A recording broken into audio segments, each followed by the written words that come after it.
Hi, I'm Luna. Today I will introduce how to set up an automatic logistics query service using an AI bot. This is perfect for handling all of the logistics questions your customers might have regarding their e-commerce orders, ensuring they are satisfied with their experience. First off, enter the Flow-Bot and create a new Flow-Bot. Select Visitor Says in the Triggers section. Now, when it comes to settings, just select No Limits under Visitor.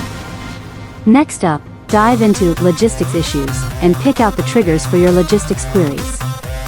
You can select multiple or single options such as shipping time or logistics tracking. Then, in the Channel section, choose the social media channels where you want to support customers' self-service logistics queries. Once you've got all that sorted, hit Save to lock in your settings. Now, on to step 2. Click on Actions and choose Check Logistics. Here's where you get to fine-tune things like your query method guide, support query methods,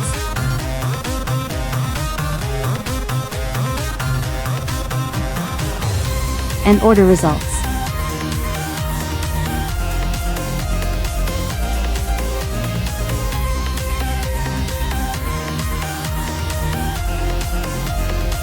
Once you've tweaked to your heart's content, hop back to our Canvas interface, and you're good to go. Oh, don't forget to hit Save one last time to wrap up setting up your self-service logistics query service. Easy peasy.